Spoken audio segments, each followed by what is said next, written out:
Another week, some more recruiting talk. Alabama got a big commitment yesterday. Could they be getting one Wednesday at 1 o'clock? You are Locked On Bama, your daily podcast on the Alabama Crimson Tide. Part of the Locked On Podcast Network, your team every day.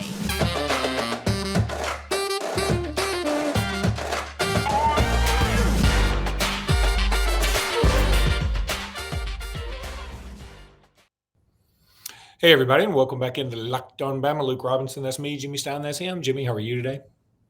Good. Just doing good. Yourself? Oh, just ducky. Look, some good recruiting news for Alabama and Jordan Renaud the other day. That's awesome. Needed the defensive lineman, and he's a good one. You had predicted he would shoot up the ranks. I think he went from number 69 to number 67. Hey. That's right not again. Cheating, but it's going up. It counts. Now, we've got another one potentially that is going to commit Wednesday at 1 o'clock, and that's Jalen Hale. This is a wide receiver out of Texas. Again, top 100 guy for the most part, and very, very good player. Maybe not the most polished route runner, but he is a very, very good player. Alabama would love to have him. And in the end, it seems like it's going to come down to Alabama and Texas. I just saw a report from On3's very own Andrew Bone, who said he's very, very close to putting in a prediction for Alabama. However, there are people on the Texas boards who are saying they're very close to putting in a prediction for Texas. So what's going to happen? Well, this is my read when that happens. I mean, look, Alabama – we don't know. Schools aren't allowed to comment on recruiting while it's ongoing and while kids are still in high school. So we don't get, Alabama's take on things. But basically what happens sometimes is a kid is saying all the right things about Alabama. So Alabama has every reason to be optimistic. But we don't know. And when I say we, I mean On3 and I mean Alabama. We don't know what's going on between him and Texas. What if he's saying all the same stuff to him? What if the same good vibes we're getting from Jalen Hale on the Alabama end, Texas is getting on their end? I mean, that sometimes happens. And of course it sometimes happens. People need to understand that or just figure that out. So that's why you get a situation where Andrew Bone from Alabama On3 is going, hey, this looks pretty good. And Joe, I think his name is, Joe Cook over on the Texas site, is going, hey, this is looking pretty good over here. So basically what I would tell people is this. I mean, this is the way I feel about Jalen Hale. I think he's going to go to Alabama. I do. I'm predicting here that it's going to be Alabama.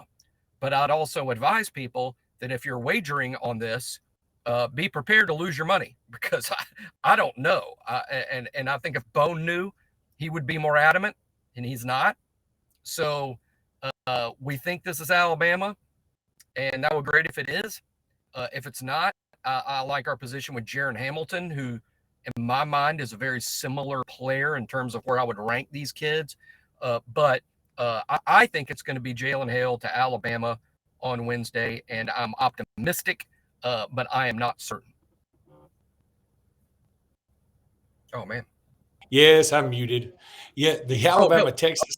Oh, I was getting a call. I thought my call screwed up the. I thought my call screwed up the podcast. No, but it normally does. But the Alabama-Texas dynamic. I mean, both of them being in the SEC shortly. The tight game they had this year. Texas being coached by a former Alabama offensive coordinator. Alabama having a lot of Texas success in the recruiting ranks, and now they're going head-to-head a little bit more often, it seems. This thing's going to get interesting between the two of these schools. I mean, we've got a natural rivalry really brewing with these cats, even though they're a couple of states away from us. But, it just brings me back to when the SEC eventually does go ahead and expand, and I think that'll be sooner rather than later, now especially. I really do hope we go to this pod system where – and maybe Texas is somebody that – I don't know if they'd be in our pod necessarily, but it sure would be interesting, wouldn't it? Oh, I would love to play Texas all the time. I think that for some reason that Alabama versus Texas has a natural rivalry to it, or a natural feel to it, which is crazy because I think we've only played them 10 times ever. I know our trip to Austin was the first time in 100 years. And by the way, when I say it wasn't my first trip to Austin 100 years, although I'm sure it looks like it at times. But no, I would love an Alabama-Texas annual rivalry. It's certainly a rivalry in recruiting. We have gone head-to-head with them for a lot of players the last few years, as Alabama's emphasis in the last decade has shifted to Texas.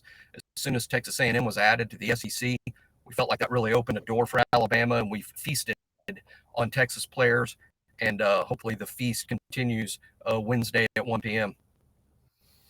That would be great. Let me go ahead and tell everybody about LinkedIn now. These days, every new potential hire can feel like a high-stakes wager for your small business. You want to be 100% certain that you have access to the best qualified candidates available. That's why you have to check out LinkedIn Jobs. LinkedIn Jobs helps you find the right people for your team faster and for free. We have been using this at Robinson Iron and some of the other companies around here, and I know everybody absolutely loves it. It is a fantastic resource. Look, they got simple tools, they got screening questions that make it easy to focus on candidates with just the right skills. Whatever you need, they got it at LinkedIn Jobs. It helps you find the qualified candidates you want to talk to and helps you find them faster. Post your job for free at linkedin.com/lockedoncollege. That's linkedin.com/lockedoncollege to post your job for free. Terms and conditions may and surely will apply. Jimmy, I want to go through a few of these other things that Andrew Bone brought up. And one of the ones is very interesting here. Okay. This kid named, I think it's Arion Carter, Arion Carter, who's committed to Memphis right now. He's a linebacker prospect. He's only a 3-star in the consensus. He is a 4-star on 3 is what it looks like. 6'1", 210 pounds from Smyrna, Tennessee. And the staff really likes him. Here's the thing. I have no problem saying this. I saw his Auburn was looking at him or something in one of their recruiting notes, and I kind of chuckled because I was like, haha, this guy's unranked. Auburn's really bottom of the barrel here. And then I noticed that he was going to Alabama, so I said, well, I better check him out. I like the dude a lot. Listen to this, Jimmy. He has a 30 on his ACT and a 3.79 GPA. Now, Alabama is just starting their relationship with him. He is ranked a 4-star now on 3. He was unranked, I think, before this latest rankings update. But, Alabama certainly still going after some other linebackers like Quay Russell and all those guys. But it wouldn't shock me at all if Carter were in this class. I mean, what do you think about him? Definitely kicking the tires on him. Everything trending in a positive direction there. I love him. Look, sometimes new names emerge. I mean, this is a senior year guy, which is fun for me. I like it when this happens, but it's not like so much he just all of a sudden woke up and was a different player. His story is this guy has been primarily at his high school a running back, and he was pretty good. I mean, that's how we got the attention of Memphis and other group of 5 type schools is he's a good running back prospect. But then because of injuries and basically at his request, he has moved to linebacker. And wow, he has wow tape at linebacker. This kid is just a defender, really good. Now, I'm going to invoke the name Suntourine Perkins here in Mississippi because to me, they share a lot of similarities. Perkins also a running back. Perkins also with very similar measurables to Arion Carter. They were will linebackers. Projected to play the exact same spot in Alabama's defense. Now, I'm not saying this guy has a plan B to Perkins. In fact, I think he's almost a plan A to Perkins now. You can't sometimes this happens where you just find a guy late. And what happened when we found him? We found him about the same time Tennessee, USC, and Michigan have all offered this kid in the past 24 hours. So he's a national story. He's not just, Alabama thinks this guy might be good. He's blowing up into a national thing. And then you throw in the intangibles. I was excited about him before I watched the tape just because I knew Vandy had offered and so had Wake Forest. And they only offer high-achieving academic kids. I like this kid, and I'll just say in terms of the whole package, I don't care where he's ranked. I like him more than Perkins in Mississippi at this juncture, and he's projected to play the same spot. So I'm excited about Carter, and I think it's something that could really happen. Alabama continues to take a long look. I think they've only met him one time in person, and they want to continue evaluating. It's not a done deal just yet, but I like Alabama's spot here. But pretty much all the big programs in the country are now looking at this guy. I wouldn't be shocked if he got Georgia and Texas and Ohio State type offers soon either. Yeah, I could certainly see that. I think, guys like this, it happens sometimes. I mean, I don't even know necessarily that you call him a late bloomer. It sounds like he just found his groove. He found where he needed to be playing. He just found the right position for him. Hey, and this happens. The best football players can play multiple positions. This guy was a good running back too. But when you're at your best position, it's not a projection anymore, right? I mean, I talk about this all the time with Brace and Hubbard because a lot of Alabama fans see him as the quarterback and they don't understand why you take a quarterback and project him to be a safety. Hey, like I've said all along about Hubbard, let's say he never played a snap of quarterback in his life and he's been playing DB since day one at Ocean Springs. Who's to say he's not one of the top 50 players in the country with 35 offers? I mean, when it's a projection, it's a little harder to evaluate. With Arion Carter, I imagine a lot of people are like, man, I sure would like to take a look at him at linebacker. and now he's playing linebacker, and it's like, wow. Yeah, and I mean, there has certainly been some success stories about guys like him. And look, for the guys who are stargazers. I'm sorry? Quick story. Everybody likes these. It's a true story about a favorite of Alabama fans, Mark Barron. He played offense, really, most of his 9th, 10th, and 11th grade years at St. Paul's. He was playing offense, though every major college that saw him said, this guy needs to be playing defense. We like him, but he needs to be playing defense. He just didn't play defense. Then, like his senior year, game 1 or 2, they move him to defense. This is what all the colleges have been waiting for, right? But he plays at a private school, and so they actually play him at linebacker, even though everybody, including Alabama, likes him at safety. So, I think this is practically the first time he ever came in on defense. He's playing arch nemesis UMS. They put him in on the goal line at middle linebacker. He makes all 4 tackles, including the 4th down play. They went for it 1st and goal, 2nd goal, 3rd and goal, 4th and goal. Barron makes all the tackles and makes all the plays. And I remember watching that, and I remember for 3 years going, I can't wait to see him on defense. And I'm like, wow, we were all right about this one. He needs to be playing defense. That was incredible. And I think to me, this situation's pretty similar to Mark Barron. Now, this guy's going to be a true linebacker, unlike Barron, who ended up being a safety at Alabama and then a linebacker in the NFL. Yeah, it's another story along that same vein. Is I was in a box with some friends for the Alabama-Arkansas game. I guess it was 2000 and maybe 13 when Derrick Henry broke off an 80-yard run right at the end of the game.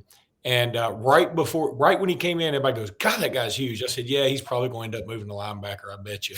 And like the next play, he goes 80 yards. Everybody's like, man, that's a hell of a linebacker, Luke. I was like, yeah, that's why I like to keep most of the things I think in my brain and not say them outwardly. Let me go ahead and tell everybody about Bet Online. BetOnline.net is your number one source for all your pro and college football betting needs and sports info this season. Find all the latest football league developments, game matchup, news, podcasts, including this year's games from all levels. BetOnline is your continued source for your sporting wagering information, including live betting, esports, and SCOs. The fastest and easiest way to check on all your favorite sports events, including Major League Baseball, MMA, NFL, college football, boxing, golf, whatever you want, they got it at betonline.net. Head to the website there, use your mobile device to learn more about the trends and actions. BetOnline is where the game starts. Just wanted to throw this in there. And then I really wanted to talk about some just overall SEC stuff again. We'll start talking about Vandy tomorrow, I think. DJ Lagway from Willis, Texas, who is a 5-star quarterback in the 2024 class, he announced his top 10: Alabama, Arkansas, Baylor, Clemson, Florida, Georgia, LSU, Oklahoma, A&M, and USC. I mean, look, when you get it down to a top 10, it's nice to be in it, but you're essentially like 10% of college football is in your top 10, essentially. I mean, and really even more than that, because he's not going to some schools. So, I mean, you could say he really had narrowed it down all that much. But I think Alabama certainly will be a factor here. Very athletic kid. I like him a lot. What do you think about Lagway? Fantastic player, a real contender to be the top quarterback in the nation in the 24 class, could be number one. I think today I would say A&M is going to be tough to beat there. It's more local, to A&M. And as we know, they're pretty good at recruiting, I think it's going to be A&M. I do think Alabama is in this. I think even if he had, put it this way, I wouldn't know. But if he had a top 8, I think Alabama would be in it. If he had a top 6, I think Alabama would be in it. I don't know about a top 4 yet. So it's just kind of early. I don't think Lagway is going to be making a decision too soon. Alabama loves to evaluate. Let's be honest. Alabama loves to evaluate the hell out of quarterbacks. I mean, they do not make a quick decision on that position, and they strongly prefer working with the kid one-on-one in a camp type situation before they make a decision, if at all possible. And they had a lot of quarterbacks in this past summer that were in that 24 class. And I don't know. I just think it's too early, but it's nice to be in the top 10 because this again is probably the number one quarterback in the class. Well, him and this cat from Arizona is really good too, that I think's already committed to Ohio State. He's a real good player too. Just thinking about some SEC stuff overall. First of all, Alabama, Arkansas, to no one's surprise, will be on CBS. I'm almost certain. I mean, I would be shocked if game day weren't there, assuming Arkansas beats. If Arkansas beats A&M. Yeah, here's the thing. What's weird about that is A&M is a 2.5-point favorite. Now, I don't understand it. That makes no sense to me. So I'm the kind of guy that's going to say I'm going to put $200 on Arkansas, and then Arkansas is going to lose by 10 because Vegas knows something I don't. But I really don't get that. I did dig a little deeper. Arkansas, in terms of pass defense, is god awful. I mean, god awful. So, I mean, statistically, now I don't know about on the field. Maybe they've given up a bunch of BS stuff late in games that's really hurt them. I don't know. It's hard to tell. Stats can be tricky 3 games in. But, man, I'm shocked that A&M is favored in that game. But let's just assume Arkansas does win that game. I'd be shocked if game day weren't there. Like, you talk about a fever pitch and calling the Hogs and woo suey and all that stuff. And then what's weird about that, Alabama will probably be the CBS night game, I would think, against Texas A&M the next week. Now, I wouldn't expect game day to be there because A&M will have had 2 losses by that time, at least 2 losses, maybe even another one against somebody like Mississippi State. But then you go to Tennessee. And I think it's very fair to consider Tennessee's undefeated when Alabama gets there. So I would suspect that's a CBS game, and I would also suspect that's a game day game. Well, I don't think game day is going to do all these Alabama games because there's enough Bama fatigue out there. I'm just guessing. But it's not really Bama games per se. It's the environment of the other team. It's the other team that is literally the excitement draw, because if these games were all in Tuscaloosa, I mean, I think the A&M game is going to be a big atmosphere in Tuscaloosa because of what happened in the offseason. I don't know. But boy, the way I look at it, Luke, is what a brutal stretch of games. What a brutal stretch of games. At Arkansas and at Tennessee with A&M and who beat us last year, sandwiched in between. I mean, and then Mississippi State. It's been, let's be honest. I mean, I'm sure people around the nation are smirking at Utah State and Monroe and now Vandy, and people are smirking. Hey, wipe the smirks off your face. It's coming for Alabama. That's brutal. I don't know many teams that would survive that. That's what's frustrating when I see, some fans with negative, takes on some things about, we're not going to beat Arkansas or whatever it is. But who else would? I mean, let's just pick out Ohio State, Luke. I mean, I know Ohio State would be favored, but here's my opinion. If Ohio State played at Arkansas and at Tennessee, I would bet money they would lose one of those games. I think they would lose one. Georgia, I don't know. They're just playing so well. But I think history and logic says they would lose one. It's just not going to be an easy thing to do to sweep those two. And thankfully, those games are so tough. I don't know if you're in Alabama, maybe you survive losing one of the two and you're still very solidly in the playoff mix. Maybe. It's going to be that Arkansas game, man. That's going to have some hype, and I can't wait to do a crossover episode with our Locked On. I think it's Locked On Hog. No, he's not Locked On Hog. I think he's Locked On Razorbacks. It is Locked On Razorbacks because we were talking. We were like, you should have been Locked On Hogs. That's so easy. It rolls off the tongue. That's what you should be. But he's a super dude. I'm sure he appreciated the marketing, the marketing advice from two guys who. He appreciated it from two guys who normally can't operate their own cameras. Hey, and on 3, we're doing a podcast, and we've been told by the bosses that we need a unique name to the podcast, and not Bama in the name. I mean, so we've been so it's been kind of fun the last few days. We've been tossing around potential names. Some of them would probably not work well, and I like a few, and I don't know what we're going with. We're going to make a decision by Friday. We're not going to be Locked On Hogs. Talking Tuscaloosa is always good. I'm not going to do that. I'm not going to do that to us. Let me see. Boy, I'm going to need to take a minute. I might come up with some for y'all. Well, I think that if you have a suggestion, give it to us out there. Yeah, I liked this one. Things Kristen Saban wants to say. That sounds like a George Carlin bit. Yeah, I know. I'm like, we probably need to pass this one through legal. All right, buddy, that's going to do it for today. We will be back tomorrow, starting to get you ready for Vanderbilt. The Commodores will be rolling into town. And as that guy once said, Bama, you're next. Do you remember he even said it with like this high-pitched sort of the Vanderbilt guy? Voice? Yeah. Yeah, I'm going to have to look back and just asking this because I can't remember. Is this the best Vanderbilt team since James Franklin was there? No, yes. I mean, I think that team we beat the dog crap out of in 6. It was 2 was freshman year, 17. It was 2 was freshman year. So that was 17. They beat Kansas State, which I guess just automatically qualifies them for that.